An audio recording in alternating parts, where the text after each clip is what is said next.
Witam serdecznie z kolejnym projektem. Tym razem zajmiemy się układem hamulcowym. Mam już wszystko przygotowane. I wiadomo, jak zawsze u mnie na kanale, wszystko zobaczycie dokładnie ze szczegółami, czyli będzie po prostu nudno. Pamiętajcie zasubskrybować kanał, jeżeli chcecie oglądać moje filmy. Zostawcie również łapkę w górę i zaczynamy. Przechodzimy do modyfikacji układu hamulcowego Seat Arona, Seat Ibiza, Skoda Kamiq, Skoda Scala, Volkswagen T-Cross, Volkswagen Taygo. Zapomniałem jeszcze, dodam w modelu Audi A1. Żeby wzmocnić i powiększyć układ hamulcowy w podanych wyżej modelach, potrzebujemy zakupić zestaw hamulcowy z topowej wersji Polo, Volkswagena Polo, czyli modelu GTI, lub z topowej wersji Audi A1, czyli wersji S1. Obydwa wychodziły po roku 2019 z silnikiem 2-litrowym TSI bądź w Audi TFSI. I taki zestaw hamulcowy ma następujące parametry. Mianowicie tarcze przednie są to tarcze 312 mm, natomiast tarcze tylne mają 272 mm. Jest to dosyć spora różnica w porównaniu do tych fabrycznych występujących w litrówkach i w 1.5. Na pewno będą na korzyść. Na niewielką niekorzyść jest ich masa, z racji tego, że mamy dosyć mocny kawał żelastwa, który będzie masą nieresorowaną. Zacznę Wam tutaj od rozłożonego układu hamulcowego na tył, czyli tak jak wcześniej wspomniałem, jest to tarcza pełna 272 mm na 10 mm i one, obydwie tarcze oczywiście, mają numer 2Q0 615 601G. Jest to tarcza hamulcowa dedykowana do Audi. Tutaj w ogóle jest zestaw z Audi wzięty, tak udało się zakupić. Jest to układ hamulcowy zakupiony w częściach używanych, ale część rzeczy mam kupionych nowych. Niestety i na szczęście lubię po prostu składać na nowych częściach, bo jest dużo wygodniej. Ze względu na koszty, no to jest jednak niedogodność. W używce byłoby zawsze taniej. Mamy już tarcze omówione. Następnie musimy przy układzie standardowym, czyli w litrówce czy w 1.5, musimy zmienić osłony tarcz tylnych. I te osłony tarcz mają numery 2Q0 615 611A oraz 612A. Mamy je tutaj podane na tych metkach. 612A strona prawa i 611A strona lewa. One będą montowane pod tarczę oraz pod piasty tylne, więc musimy odkręcić piastę. Przy każdym odkręceniu piasty musimy wymienić tą śrubę centralną, która mocuje piastę do czopu. Ta śruba jest odkręcana kluczem 21. Warto się wyposażyć w taki zestaw. W poprzednich generacjach, na przykład Ibizy, wystarczyło mieć klucz. Tam była montowana na klucz 36, 12-kątny. A teraz zmienili i montuje się na taką śrubę i jest czop. Po demontażu piasty można zdemontować stare osłony tarcz. Niektórzy nazywają je tarczami kotwicznymi, tarcze rozbryzgowe. I one są montowane następnie na 4 śruby, które przy każdym demontażu należy wymienić na nowe. Są tutaj, poniżej oczywiście macie podane numery katalogowe tych śrub, jak również tych śrub centralnych. Ta śruba centralna, jak widzicie, jest posmarowana. Będziecie mieć również podane momenty dokręcań ponownych przy montażu takiego zestawu, ponieważ każdą śrubę trzeba z odpowiednim momentem, kluczem dynamometrycznym dokręcić. Następnie w zależności od rodzaju śruby 60 stopni bądź 90 stopni przekręcić już bez użycia klucza, jedynie kluczem zegarowym. Mamy omówioną tarczę. Tarcza jest przykręcona na 4 śruby do tylniej belki. Mamy to omówione. Na to nachodzi tarcza następnie, którą sobie tutaj nałożę. Jak widzicie, pasuje to idealnie. Ja jeszcze dodatkowo, co prawda zamówiłem je nowe, widzę, że na rantach są już obrysowane i widać goły metal. Będzie szybko korodować ta blaszka, więc ją sobie jeszcze dodatkowo odmaluję. Wybiorę jeszcze jakiś spray, nie wiem, może na srebrno. Tak się zastanawiałem, tak na srebrny będzie wizualnie delikatnie powiększać jeszcze dodatkowo tą tarczę. Tutaj podaję Wam ilości na jedną stronę, natomiast oczywiście jeżeli mamy na jednej stronie 4 śruby do użycia, no to musimy kupić komplet 8 śrub i odpowiednio 2 śrub. Następnie przy demontażu piasty trzeba wymienić osłonkę, ten kapsel na nowy. Tak, ja mówię tylko tak jak podaje ASO, więc warto też zakupić dodatkowe osłonki. Można użyć oczywiście starych, jak widzicie one są tutaj też już tą pastą zabezpieczającą posmarowane. My możemy posmarować stare. Ogólnie jeżeli chodzi o montaż hamulcy, na przykład na piastę po wyczyszczeniu i tarcza po wyczyszczeniu od wewnątrz, w fabryce zazwyczaj nie dają nic, natomiast przy powtórnym montażu warto użyć chociażby sprayu silikonowego. Ja sobie taki zakupiłem. Żadnych smarów grafitowych, żadnych smarów technicznych. Spray silikonowy w zupełności wystarczy. Przyda się również brake cleaner do czyszczenia tych powierzchni. Jak widzicie, tarcza jest używana, natomiast ona trudno wskazać jakikolwiek przebieg posiada. Na pewno była na aucie zamontowana. Zestaw ogólnie jest z roku 2019, a jedyna informacja, gdzie to znalazłem, to jest na przewodzie hamulcowym od tyłu. Na końcówce jest tutaj data 5 marzec 2019. To jedyna informacja, natomiast zestaw jest w bardzo dobrym stanie. Jest to fabryczny zestaw właśnie z S1, lakierowany na czerwono. To jest tak, do powierzchni stalowych, suchych smar silikonowy, spray silikonowy. Natomiast jeżeli chodzi o elementy, które współpracują bądź zamknięte pod uszczelkami w systemie TRW, w systemie AT się nie smaruje. W systemie TRW smarujemy Brem Cylinder pastę i w miejscach, gdzie na przykład jest możliwość kontaktu z płynem hamulcowym, również stosujemy pastę AT Brem Cylinder pastę i to mówię o tłoczkach zacisków przód bądź też tył. Resztę można ewentualnie użyć gdzieniegdzie smaru silikonowego, ale to jest taki gęsty preparat. Można nim na przykład zabezpieczyć z zewnątrz uszczelki. I w zasadzie tyle. Nigdzie więcej tutaj prowadnic nie smarujemy. Wszystko pracuje na sucho. Dobrze, przechodzimy następnie dalej. Mamy omówione kapselek, mamy omówiony ten element. Następnie do montażu. Tutaj mam już jeden zacisk rozmontowany, drugi jest zmontowany, jak widzicie. Pokażę Wam. Jest zmontowany razem z klockami hamulcowymi. Ma tutaj już założone śruby, a więc przechodzimy do tematu śrub mocujących do belki tylnej. Również musimy zakupić ich 4 sztuki, po 2 sztuki na stronę. Są to śruby M12 na 15 na 35 mm, które są przykręcane kluczem 12-kątnym M14. Taki klucz musiałem sobie zakupić, ponieważ w standardowych zestawach, na przykład w takim Neo, jest po prostu, to jest za duża już wielkość, dlatego warto wyposażyć się w niego wcześniej i potrzebujemy 4 takie śruby.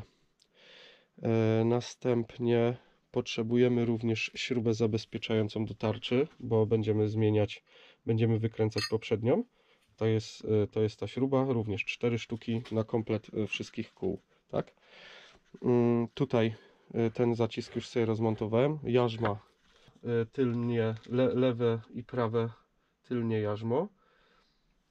To są jarzma 2Q0 615 425B oraz 615 426B. Korpusy zacisków, lewy oraz prawy, to są 2Q0 615 423B oraz 424B. To jest wersja do Audi. Bardzo podobne numery mogą występować właśnie w wersji do Volkswagena.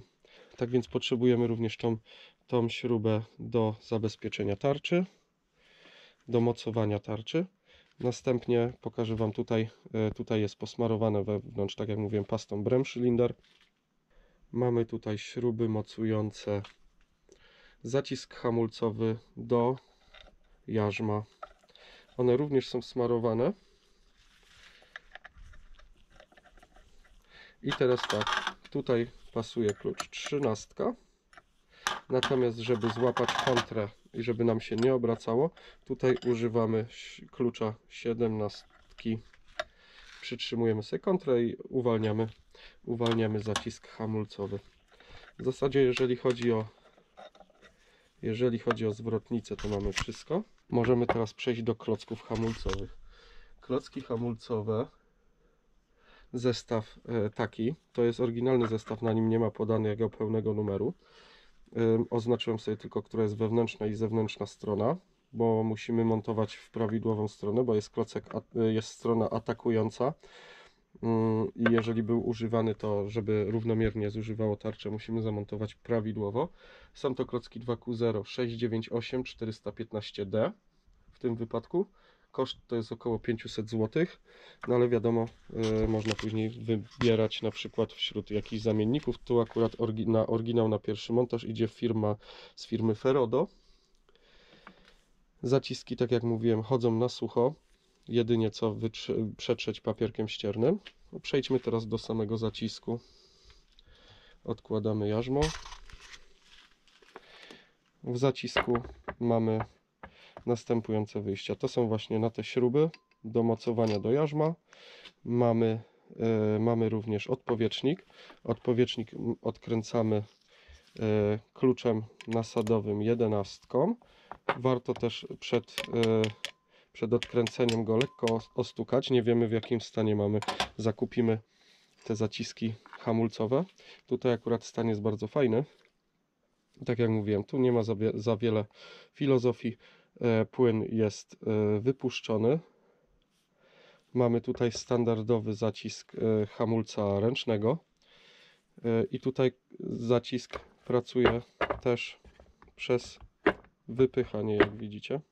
Specjalnie na potrzeby filmu wycisnąłem jeszcze tłoczek hamulcowy, tylny, za pomocą dźwigni hamulca ręcznego, symulując wciśnięcie ręcznego wielokrotnie.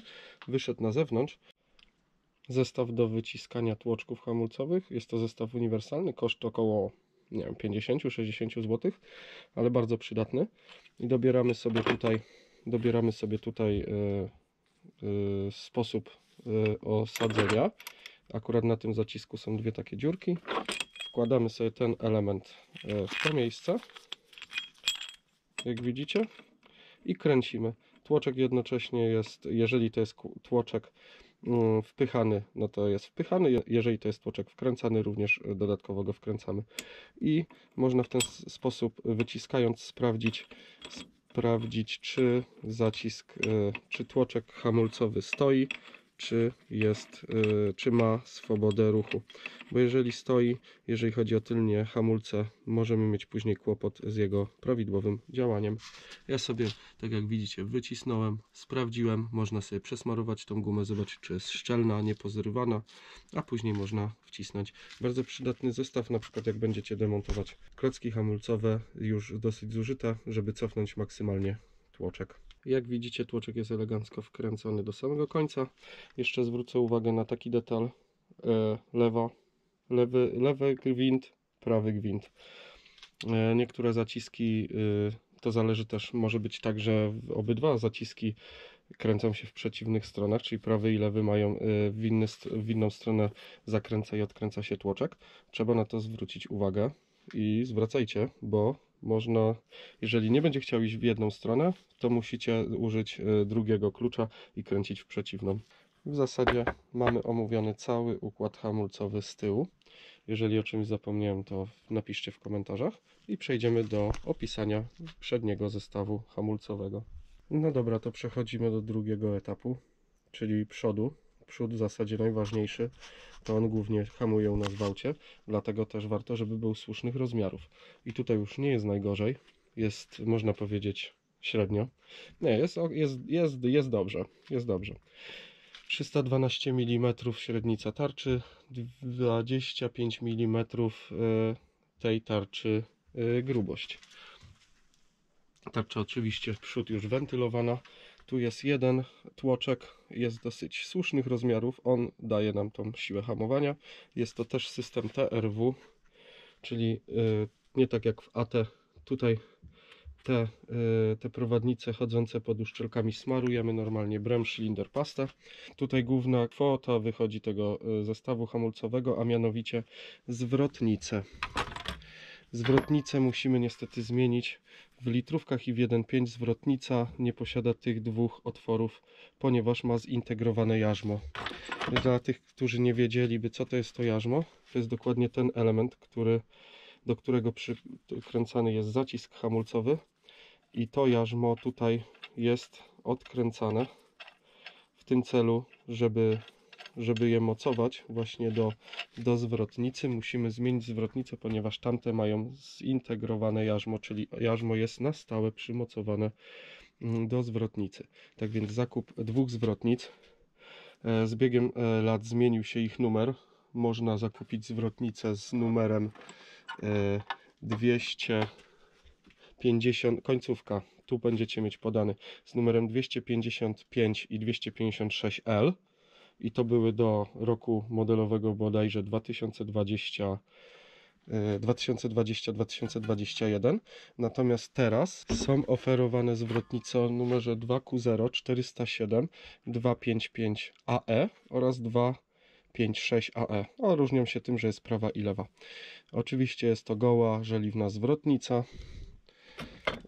i ona robi największą kwotę, jeżeli chodzi o zmianę układu hamulcowego z tego standardowego 276 mm na ten wzmocniony, na ten z Audi S1, na ten z Polo GTI. Do tego, jeżeli uda nam się kupić używane zwrotnice, to ok, będziemy mieli w nich wprasowane piasty.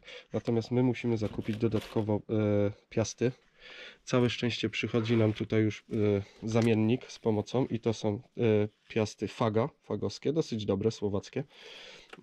Te piasty mają 76 mm średnicy i dlatego nie możemy na przykład włożyć zwrotnic z Golfa, na przykład Golfa 4. Nie możemy włożyć zwrotnic z używki dowolnej segmentu C z racji tego, że tam są inne piasty. Na przykład w Golfie zwrotnica wygląda prawie tak samo. Mamy też mocowanie amortyzatora tej samej średnicy, natomiast tam wchodzą mniejsze piasty, no i po prostu ich nie wprasujemy. Te nowe piasty będą montowane. Na piastach mamy czujnik magnetyczny do ABS-u, czyli w zestawie będziemy mieli osłonę tego pierścienia ABS-u oraz śrubę montażową, śruba 30 standardowa, tak jak od lat jest w wagach, klut 32 12-kątny. Warto zakupić, przyda się. Za każdym razem tą śrubę trzeba wymienić, ponieważ ona ma takie skrzydełka, które są zrywane. A więc mamy zwrotnicę, mamy piasty. Piasty różnią się jeszcze odnośnie Audi i Polo. W Audi były stosowane takie same piasty jak w Aronie na przykład, czy w Ibizie i to były piasty z końcówką C i one są, można je montować. Natomiast w Polo były 621 z końcówką B. One różnią się jedynie tym, że są troszkę grubsze jakby, co powoduje, że koło będzie bardziej wystawać na zewnątrz. W moim wypadku jest już to, że tak powiem, niedozwolone, ponieważ moje koła już przez ET30 wystają dosyć mocno, dlatego zdecydowałem się na piasty z Audi.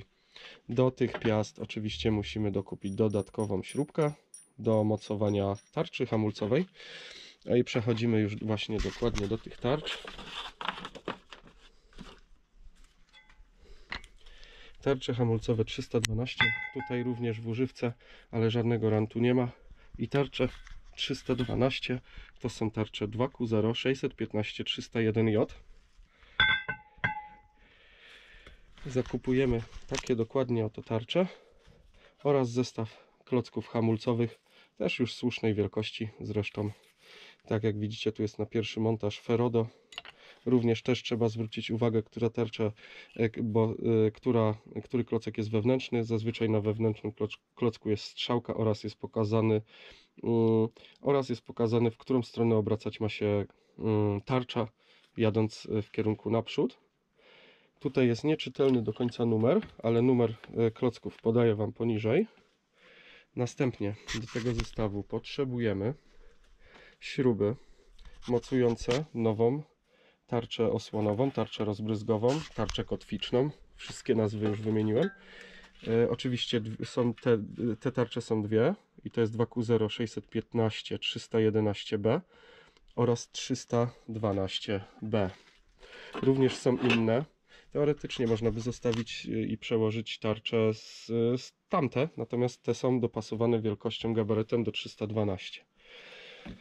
Te śruby oczywiście nie trzeba wymieniać za każdym razem, natomiast warto je dokupić. Przykręcane są bezpośrednio do zwrotnicy. Tu mamy te trzy śruby. Dodatkowo musimy zakupić 4 śruby mocujące jarzmo do zwrotnicy. Są to dosyć duże śrubki. Już Wam tutaj odkręcę. Słusznej wielkości 10,9 jest twardość tej śruby. No i 4 sztuki ich dokupujemy. One są mocowane na klucz bodajże, tak dokładnie, też 21. Mamy ten zestaw, mamy tarczę, mamy duży zacisk. Również tutaj tą gumę można wysmarować Brem Cylinder pastę. Tu mocowane są klocki. Klocki pracują na sucho. Jedynie czyścimy z powierzchownej korozji. I w zasadzie cały zestaw jest do montażu. Brakuje nam jeszcze jednej śruby, bo przy demontażu i zmianie zwrotnic musimy wymienić śrubę, która nam mocuje amortyzator. A mianowicie jest to śruba również z klejem. Nawet nie śruba, tylko nakrętka jest. I trzeba ją również wymienić. I ona jest również zakręcana na klucz M14. Warto się w niego wyposażyć. Nasadkę w zasadzie 12-kątną M14. I mamy cały zestaw opisany. Tu jak widzicie jest numeracja. Przyjrzyjcie się, może gdzieś komuś się to przyda, jak będzie szukał w używce. Natomiast zestaw jest już słusznych rozmiarów. Już będzie to fajnie wyglądać. Wkrótce pojawi się film z montażu. Jeżeli chodzi o montaż przodu, będę to zlecał w firmie. Od razu geometrię zrobią i tak dalej, i tak dalej. Nie ma nic trudnego tutaj w przekładce, natomiast oni się tym zajmą. A jeżeli chodzi o tylny układ hamulcowy, będę sobie zmieniał go sam. Jeżeli podobało Wam się trochę technicznie, no wybaczcie, bez zbędnych fajerwerków, zresztą u mnie nigdy ich nie ma, ale jeżeli się podobało, to zostawcie lajka, suba i czekajcie na kolejny film. Pozdrawiam, hej!